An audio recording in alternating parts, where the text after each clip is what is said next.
Hey YouTube, this is Detroit Borg, and today is January 6, 2010, and Apple has released the Mac App Store.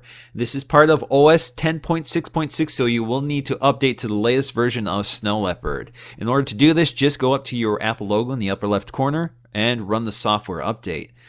All this will do is install an app in your dock. In fact, you can see it right here. So I've already done this, and I'm going to cancel this update, and we're going to launch the app. Now let's take a look around.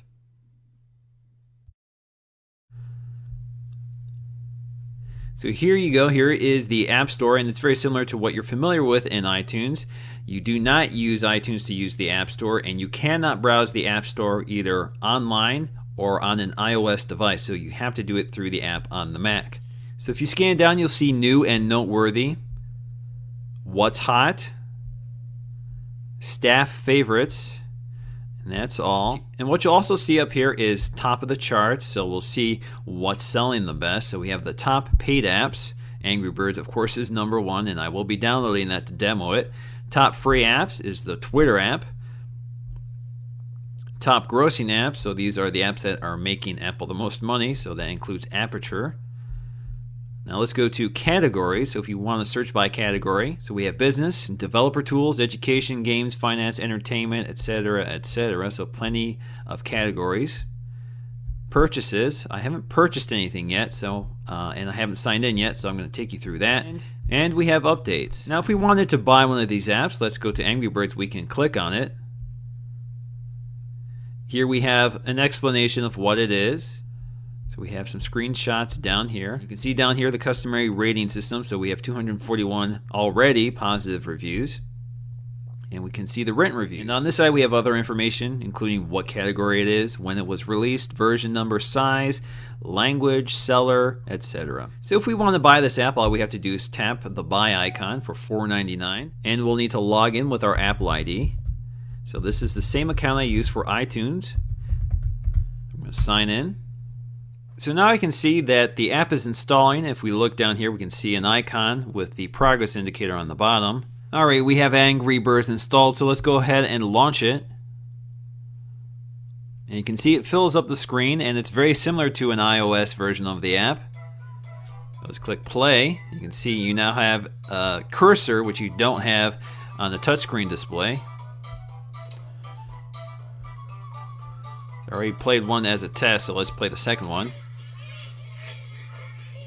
And basically I'm just using the trackpad to launch the bird. So it's kind of like using the touchscreen. So in situations like this, you can understand why Apple released the Apple Magic Trackpad for the desktop. But of course this will work with a mouse.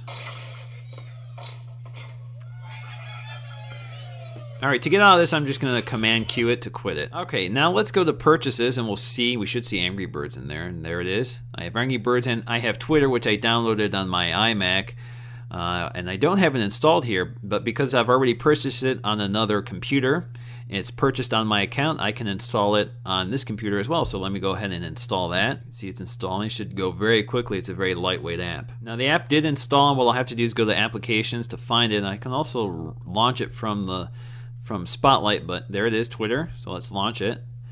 And I'm going to tell it to stay in the dock. So options, keep in dock. And let's just log on. Oops, Detroit Borg.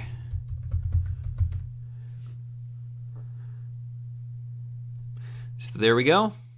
Now if we go back to the App Store and take a look at some software already installed on this computer, we'll see that it already recognizes it. In this case, we're looking at iMovie 11. This is a MacBook Air which already has the iLife 11 suite installed. So it is able to recognize all those apps, so you will not accidentally download iPhoto, GarageBand, or iMovie accidentally and pay for it again. But of course, if you had iLife 09, this is a good way to update. So what is the point of the App Store? If you've always been able to download software from a developer's website directly from the seller, well, this is certainly more convenient. It's one portal to access and search for apps for your Mac, and it's certainly a better way to discover apps that are available.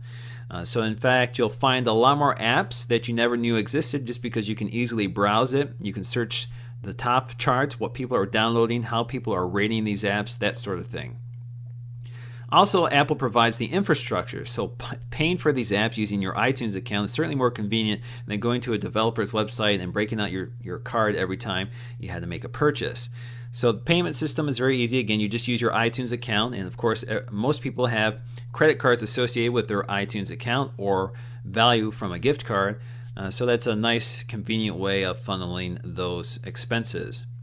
And of course, if you're an Apple user, this now allows you to break up suites. So instead of buying an entire suite, you can now buy individual apps. So if you just want Pages from the iWorks app, you can go ahead and purchase it that way instead of going to the store and basically buying the disc with all the apps on it for a higher price tag. And of course, this now allows iOS developers to bring all of those great iOS apps and games to the Mac platform. So now we have some interoperability with that environment. So all the benefits of iOS now come to the Mac.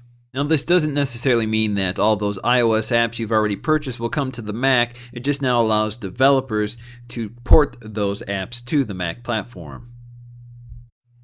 So once again, guys, this is Detroit Borg with a quick look at the Mac App Store. Thanks for watching.